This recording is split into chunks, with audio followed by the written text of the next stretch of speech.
Welcome back to data mining. In this module, we will continue our quest to determine which patterns connect data inside of a dataset. Here, we will focus on covariance and correlation. In this module, we will learn how to define covariance and correlation and to pinpoint the connection between the two. We will learn how to determine when to use any of these, and then we will use covariance and correlation to analyze data in R and in Python.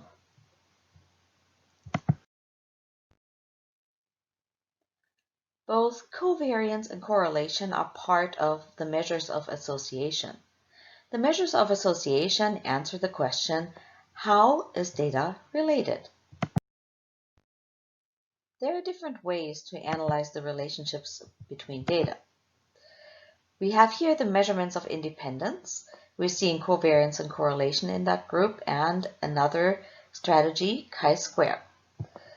Then we have the distance measurements here, namely the Euclidean distance, the Manhattan distance, and another type of distance, namely cosine similarity.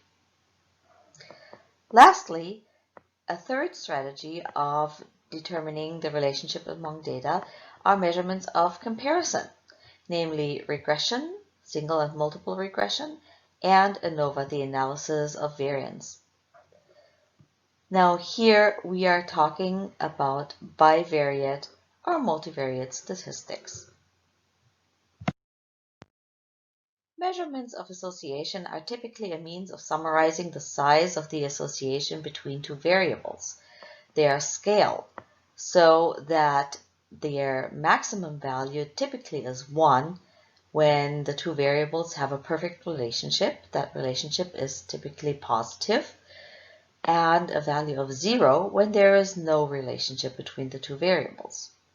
Some of these measurements don't just go from 0 to 1, but they have a range from -1 to +1, indicating either a positive relationship going towards +1 or an inverse, that is a negative relationship, if the measurement goes towards -1. But back to covariance and correlation. Let's start with covariance. We use covariance to find out how much two variables change together. This means we want to find out whether a change in one of the variables triggers a change in the other one, like whether a change in the hours you work, either an increase or a decrease, changes the amount of money you make. The important thing to remember is that covariance requires that the input attributes are at least somewhat close in unit or scale. Otherwise, the result doesn't make much sense. The results of covariance can lie between negative infinity and positive infinity. That can be hard to plot or manage. That's why we have correlation. Like covariance, correlation measures the strength and direction of a relationship, but it does that by standardizing the result of the associated covariance calculation. In other words, it takes covariance a step further by dividing the result of the covariance calculation between the two variables by the product of their standard deviations.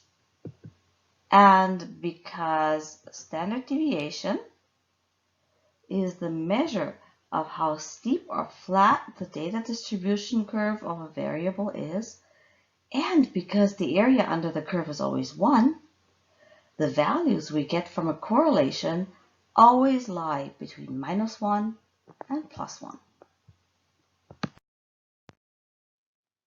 To understand covariance in more detail, we have to look at variance first. Variance is related to just one single variable or attribute. It measures how far each value of that variable is from the mean of the same variable. Here's the formula.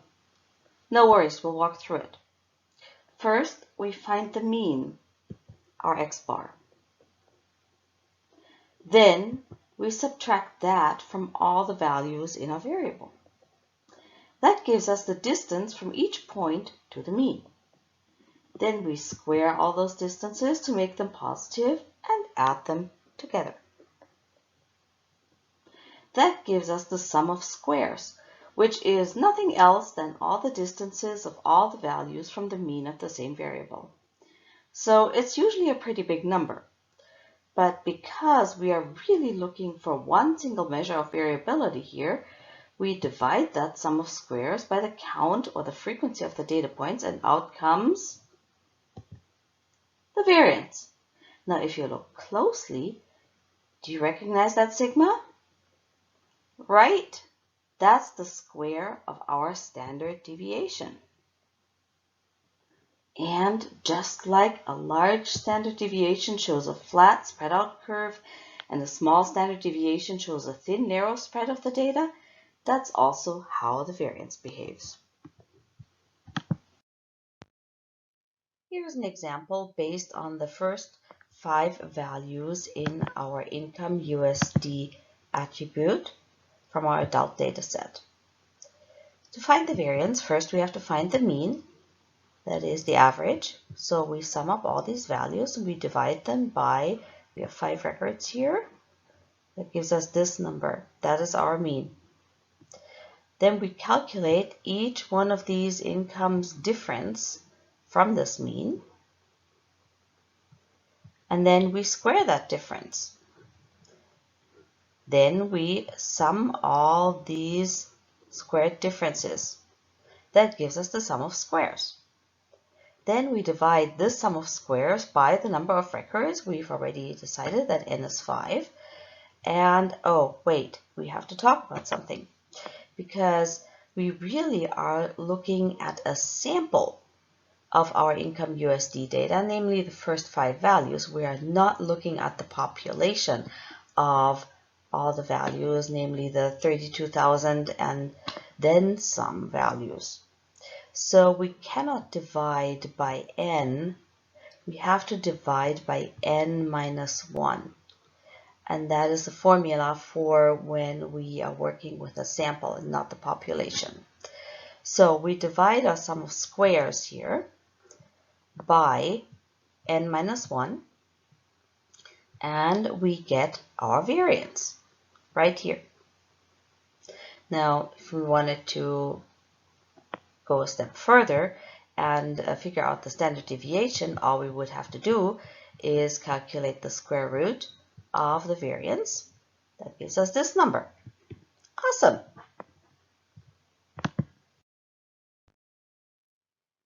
The covariance of our data is calculated in a very similar fashion as the variance is calculated. So here we have a variable x, we have a variable y. We start out by determining the average, that's the mean of a variable x, and the average or the mean of a variable y. And then we go through all of the values in our variable x, and we subtract that mean from all the variables. And we do the same thing for our variable y, for our attribute y. Then, instead of taking the sum of squares, we now multiply the result that we get from this calculation with the result that we get from the same calculation for our second attribute. We sum that, and then we divide by either n if we are working with populations, or n minus 1 if we're working with samples from both attributes. That gives us the covariance. Now, a positive covariance means if our covariance is greater than 0, then x and y tend to be larger than their expected values, and our two attributes grow together. If we come out with a negative covariance, then if x is larger than its expected value, y is likely to be smaller than its expected value, which means we have an inverse relationship between those two attributes. So in other words, a positive covariance means that the variables are positively related, and a negative covariance means that the variables are inversely related. Here is an example of covariance. Now, let's say our buddy John is an investor and he looks at the S&P 500, which is the big market index, and he wants to determine whether he should buy the stock of ABC Corporation. So he wants to understand the relationship between how the stocks for ABC Corporation have been behaving in comparison to the S&P 500 values over the years. So we're looking at the years here, and we're taking just a subset, namely the values from 2013 to 2017. Here's our covariance formula. So the first thing we do, again, is we calculate the average prices for each asset, and then we subtract the mean from the original price, just like we did with the variance. So here we go, and here is the same calculation for ABC Corporation. So then instead of taking the sum of squares, though, we multiply this by this column, and then we sum our results here, and that's what we get. Now we could now divide the 36,429.2 by 5, but remember, we are working again just with a sample. We're not working with a population, which would be all the values from the beginning of the S&P 500 or from the beginning of when ABC Corporation stocks were traded to today. No, we have just these 5 numbers for these 5 years, right? So we cannot divide by 5. We have to use the formula for the sample, which means 5 minus 1. So here this n would have to be n minus 1. That gives us the covariance right here. This is a positive covariance, and that indicates that the price of the stock for ABC Corporation and the S&P 500 move in the same direction. So probably a good idea to purchase the stock of ABC Corporation.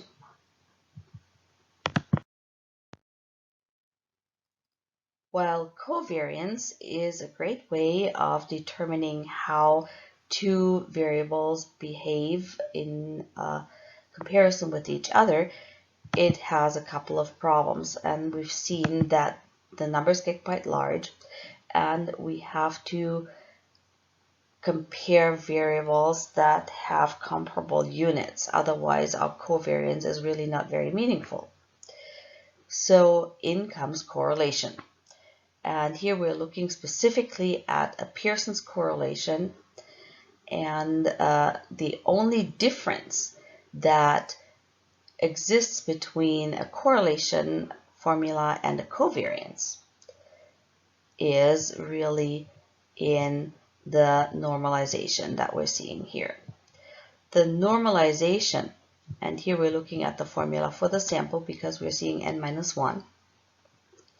The normalization occurs by dividing our covariance, this is the covariance formula if you look very closely, by the standard deviation of our first variable multiplied by the standard deviation of our second variable. That gives us this formula here. This brings our correlation to a scale between -1 and +1. That allows us much more easily to compare different attributes of different units and different measurements, because everything is being reduced to the scale of -1 to +1. How our data behaves on that scale of -1 to +1 is what you're seeing here in this graphic. And you're seeing that a perfect relationship exists whenever we approach that 1. If it's -1, it is a perfectly inverse relationship. If we approach +1, it is a perfectly positive relationship.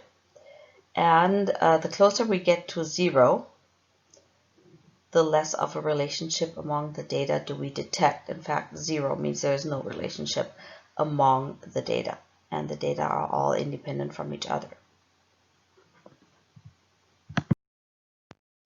Because our correlation analysis allows us to normalize values, we can now compare attributes of different units. So here we're looking at a person's age or a patient's age here, and their glucose level. How do we do that? Well, let's calculate it by hand. Here we have the age, here we have the glucose level. The first thing we do is we calculate, based on this formula here, we calculate the age squared, we calculate the glucose level squared, and we calculate the product of age and glucose level. Then we calculate the sums of each. Then we plug everything into the formula that we see up here. So we have, since we have 6 values here, and we assume that that is our entire data set that we have, 6 times our x times y minus, and then the sum of our age times the sum of our glucose, and we divide that by the square root of 6 times our x squared minus our x squared multiplied by 6 times our y squared minus our y squared, the sum here. And that gives us a correlation of 0.5298. So we are seeing that age and glucose level are positively related, not very much positively related, but enough positively related to say, well, there is a detectable relationship. So what do covariance and correlation look like in code? Let's first look at R. Here's what covariance looks like in R. We're looking at adult education years and adult income USD, which I have aliased here, so that the actual covariance formula looks a little bit cleaner. We just use COV on our 2 attributes here, and then we get our result. The problem here is that covariance is not normalized, which means we really are comparing apples and oranges or years and dollars. So the calculation here is not all that meaningful. If we want to find out how our education years attribute is related to our income USD attribute, the better way to calculate that relationship is by using correlation, since we're dealing with 2 different units, years versus dollars. So here again, I have cleaned up the variables by assigning little aliases to them, and then we're using COR instead of COV. COR gives us the correlation on our 2 attributes. We are using all observations, which also means that we're dividing by n and not by n minus 1. And then we have a number of correlation methods that we can use. Here we're using the Pearson's correlation. And that gives us our correlation here between our education years and our income USD. And we're seeing that our correlation here is 0.2 0.29, so about 0.3, and that is a pretty high number that indicates that there is a slightly positive correlation between education years and income USD, not surprising. Now we can plot this correlation on a scatter plot,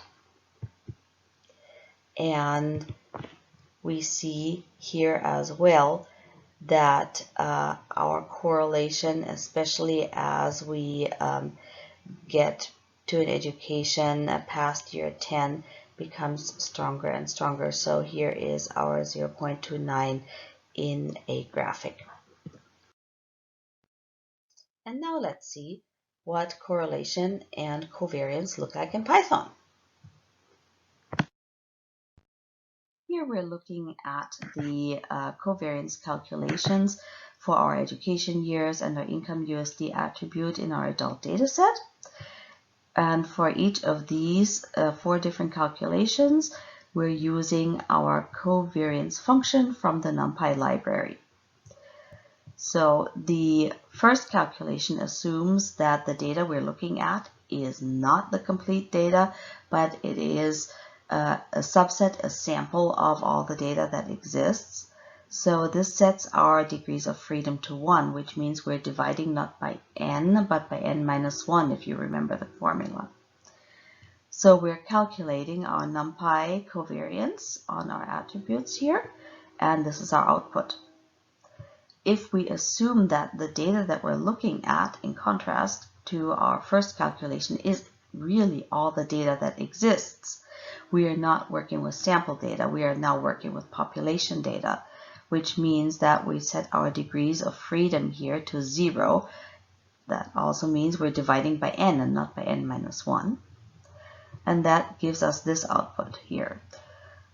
Again, since we're working with a rather sizable data set with over 32,000 records, dividing by n versus dividing by n minus 1 really doesn't have that much of an impact, which is why we're seeing no difference between these numbers here. If we want to account for our values, for some of our values to be very high or very low, and we want to correct for this bias, we can here use the bias equals true setting. That will give us a slightly different output here. If we omit the bias equals true setting, we get back to our initial calculation here. Those are the different ways of calculating covariance in Python. To calculate the correlation between income USD and education years, we use the correlation function on our second attribute here, and we attach that to our first attribute. That gives us our correlation right here. And again, 0.29. That means, or almost 0.3, this means that we have a slightly strong positive correlation here. And then we can use pyplot here, plt.scatter, to build a scatter plot. And the scatter plot is shown here. The cool thing about correlation is that we can calculate that for multiple dimensions at the same time, as we're seeing here. If we just set up our adult.corr for any of our attributes against any of our attributes here, and we're seeing I have just 4 variables here in order to make this more readable. And we can make a pretty heat map here that shows us the correlation based on our correlation coefficient. -1 is blue, +1 is dark red, and of course each attribute is correlated to itself the strongest with a 1. But then we're also seeing here the colors as they get darker based on the strength of the correlation. Very pretty. So in this module, we have looked at covariance and correlation. We have looked at when each one should be used. We have looked at the R code for correlation and covariance, and we've looked at the Python code for correlation and covariance. Awesome! Thank you so much for listening and watching, and I look forward to seeing you in the future module.